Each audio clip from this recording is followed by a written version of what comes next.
Ézéchiel, chapitre 5.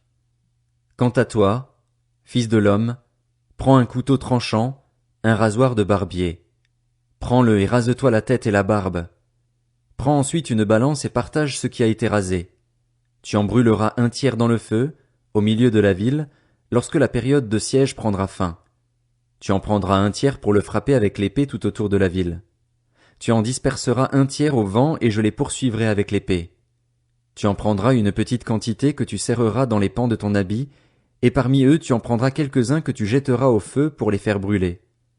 De là sortira un feu qui s'attaquera à toute la communauté d'Israël. Voici ce que dit le Seigneur, l'Éternel. Cette Jérusalem-là, je l'avais placée au milieu des nations, environnée de pays. Elle s'est révoltée contre mes règles avec plus de méchanceté que les nations, elle s'est révoltée contre mes prescriptions plus que les pays environnants. En effet, ses habitants ont méprisé mes règles, ils n'ont pas suivi mes prescriptions. C'est pourquoi, voici ce que dit le Seigneur, l'Éternel. Parce que vous vous êtes insurgés plus encore que les nations environnantes, parce que vous n'avez pas suivi mes prescriptions et mis mes règles en pratique, et que vous ne vous êtes même pas conformés aux règles en vigueur chez les nations qui vous entourent, à cause de cela, voici ce que dit le Seigneur, l'Éternel. Je t'en veux, moi aussi, et j'appliquerai mes règles au milieu de toi sous les yeux des nations. À cause de toutes tes pratiques abominables, je te ferai ce que je n'ai pas encore fait et ce que je ne ferai jamais plus. Voilà pourquoi on trouvera au milieu de toi des pères contraints de manger leurs enfants et des enfants contraints de manger leurs pères. Je mettrai mes jugements en œuvre contre toi et je disperserai à tout vent tout ce qui restera de toi. Voilà pourquoi, aussi vrai que je suis vivant, déclare le Seigneur, l'Éternel, puisque tu as rendu mon sanctuaire impur par toutes tes monstruosités et toutes tes pratiques abominables, moi aussi je me retirerai et mon regard sera sans pitié. Moi non plus, je n'aurai aucune compassion. Un tiers de tes habitants mourra de la peste ou sera exterminé par la famine au milieu de toi, un tiers tombera sous les coups d'épée autour de toi.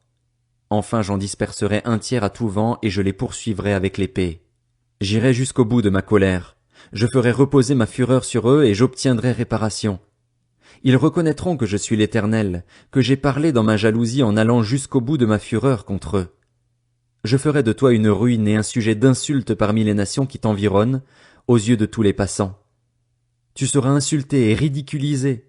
Tu seras un exemple et un sujet de stupéfaction pour les nations qui t'environnent, quand j'aurai mis des jugements en œuvre contre toi avec colère, avec fureur et avec de furieux reproches. C'est moi, l'Éternel, qui parle, quand j'aurai lancé sur vous les flèches funestes et destructrices de la famine, celles que j'enverrai pour vous détruire. J'augmenterai la rigueur de la famine qui pèsera sur vous et je vous priverai de pain. J'enverrai contre vous la famine et les bêtes féroces. Elles vous priveront d'enfants. La peste et la violence passeront au milieu de vous et je ferai venir l'épée sur vous. C'est moi, l'Éternel, qui parle. Ézéchiel, chapitre 6.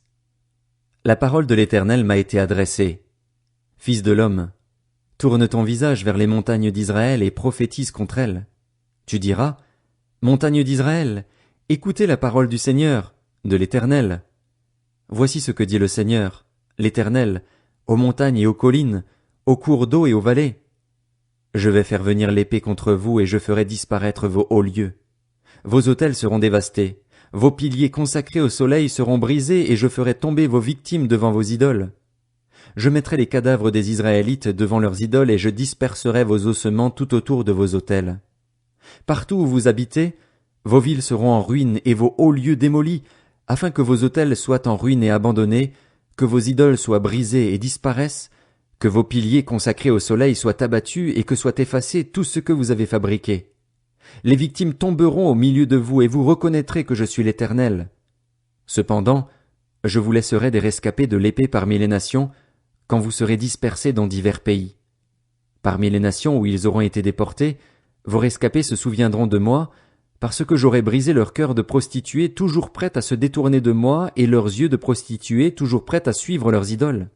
Ils se prendront eux-mêmes en dégoût à cause du mal qu'ils ont fait en s'adonnant à toutes leurs pratiques abominables. Ils reconnaîtront alors que je suis l'Éternel et que je ne parlais pas en l'air quand je les ai menacés de leur faire tout ce mal. Voici ce que dit le Seigneur, l'Éternel. Frappe de la main, tapent du pied et crient de douleur à cause de toutes les pratiques mauvaises et abominables de la communauté d'Israël. C'est qu'ils vont tomber par l'épée, par la famine et par la peste. Celui qui sera loin mourra de la peste, celui qui sera près tombera par l'épée, celui qui restera et sera assiégé sera victime de la famine. J'irai ainsi jusqu'au bout de ma fureur contre eux. Vous reconnaîtrez que je suis l'Éternel, quand leurs victimes seront étendues au milieu de leurs idoles, autour de leurs autels, sur toute colline élevée, sur tous les sommets des montagnes, sous tout arbre vert, sous tout chêne touffu, là où ils offraient des parfums dont l'odeur était agréable à toutes leurs idoles.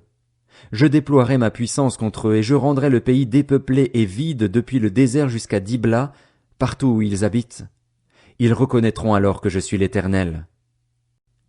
Ézéchiel, chapitre 7. La parole de l'Éternel m'a été adressée. Sois attentif, fils de l'homme. Voici ce que dit le Seigneur, l'Éternel, au sujet du territoire d'Israël. C'est la fin. La fin vient sur les 4 extrémités du pays. Maintenant la fin vient sur toi. J'enverrai ma colère contre toi, je te jugerai conformément à ta conduite, je ferai retomber toutes tes pratiques abominables sur toi. Mon regard sera sans pitié pour toi et je n'aurai aucune compassion. Au contraire, je ferai retomber ta conduite sur toi et tes pratiques abominables se manifesteront au milieu de toi. Vous reconnaîtrez alors que je suis l'Éternel. Voici ce que dit le Seigneur, l'Éternel. C'est un malheur unique. Le voici qui vient. La fin vient. La fin vient. Elle se réveille contre toi. La voici qui vient. Ton tour arrive, habitant du pays. Le moment vient, le jour approche. C'est la panique. Il n'y a plus de cris de joie dans les montagnes. Maintenant, très bientôt, je vais déverser ma fureur sur toi. Je vais aller jusqu'au bout de ma colère contre toi. Je te jugerai conformément à ta conduite. Je ferai retomber toutes tes pratiques abominables sur toi. Mon regard sera sans pitié et je n'aurai aucune compassion. Je ferai retomber ta conduite sur toi, et tes pratiques abominables se manifesteront au milieu de toi. Vous reconnaîtrez alors que je suis l'Éternel, celui qui frappe. Voici le jour, le voici qui vient. Ton tour arrive, le bâton a fleuri. L'arrogance s'est épanouie. La violence a grandi pour servir de bâton à la méchanceté. Il ne reste plus rien d'eux, de leur foule bruyante et de leur abondance. On ne trouve plus rien de valeur chez eux. Le moment vient, le jour approche. Que l'acheteur ne se réjouisse pas, que le vendeur ne se lamente pas, car ma colère ardente éclate contre toute leur foule bruyante. En effet, le vendeur ne récupérera pas ce qu'il a vendu, même s'il reste encore en vie, car la vision concernant toute cette foule bruyante ne sera pas révoquée. Chacun mène une vie marquée par les fautes. Ils ne retrouveront pas des forces. On sonne de la trompette, tout est prêt, mais personne n'ira au combat, car ma colère ardente éclate contre toute leur foule bruyante. L'épée est à l'extérieur, la peste et la famine à l'intérieur. Celui qui est au champ mourra par l'épée, et celui qui est dans la ville sera dévoré par la famine et par la peste. Leurs rescapés s'échapperont et se retrouveront, sur les montagnes, pareils aux colombes des vallées. Ils seront tous en train de gémir, chacun sur sa faute. Tous baisseront les bras, tous auront les genoux qui flanchent. Ils se couvriront de sacs et un tremblement s'emparera d'eux. La honte se lira sur tous les visages, et toutes les têtes seront rasées. Ils jetteront leur argent dans les rues et leur or sera un objet d'horreur. Leur argent et leur or seront incapables de les délivrer le jour de la fureur de l'Éternel. Ils ne pourront plus les rassasier ni remplir leurs intestins, car c'est ce qui les pousse à la faute. Ils ont fait de la beauté de leurs bijoux un sujet de fierté et ils les ont utilisés pour fabriquer leurs abominables statues, leurs monstruosités. Voilà pourquoi j'en fais pour eux un objet d'horreur. Je les donnerai en pillage à des étrangers, et comme butin aux méchants de la terre, afin qu'ils les profanent. Je me détournerai d'eux et l'on profanera mon lieu secret. Des hommes violents y pénétreront et le profaneront. Prépare les chaînes, car le pays est rempli de meurtres et la ville de violence. Je ferai venir les plus méchantes des nations et elles prendront possession de leurs maisons. Je mettrai fin à l'orgueil des puissants et leurs sanctuaires seront profanés. L'angoisse vient. Ils chercheront la paix, mais ils ne la trouveront pas. Il arrivera malheur sur malheur. Une rumeur succédera à une autre rumeur. Ils réclameront sans succès une vision aux prophètes. Les prêtres ne connaîtront plus la loi. Les anciens n'auront plus de conseils à donner. Le roi prendra le deuil. Le prince aura la consternation pour habit. Les mains de la population du pays seront tremblantes. Je les traiterai en fonction de leur conduite. Je les jugerai d'après leur jugement, et ils reconnaîtront que je suis l'Éternel. Ézéchiel, chapitre 8. La 6e année, le 5e jour du 6e mois, alors que j'étais assis dans ma maison et que les anciens de Juda étaient assis devant moi, la main du Seigneur, de l'Éternel, est tombée sur moi. J'ai regardé et j'ai vu apparaître une forme qui avait l'aspect du feu. Depuis ce qui semblait être ses hanches jusqu'en bas, c'était du feu, et depuis ce qui semblait être ses hanches jusqu'en haut, c'était resplendissant, une sorte d'éclat étincelant. Il a tendu ce qui avait la forme d'une main et m'a attrapé par les cheveux. L'Esprit m'a enlevé entre terre et ciel et m'a transporté dans des visions divines à Jérusalem, devant l'entrée intérieure orientée vers le nord. C'était là qu'était installée l'idole de la jalousie qui provoque la jalousie de l'Éternel. La gloire du Dieu d'Israël était là, telle que je l'avais vue en vision dans la vallée.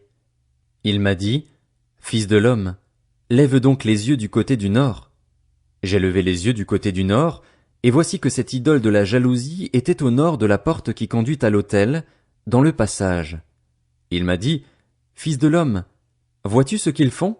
Vois-tu à quelle pratique abominable s'adonne ici la communauté d'Israël pour que je m'éloigne de mon sanctuaire?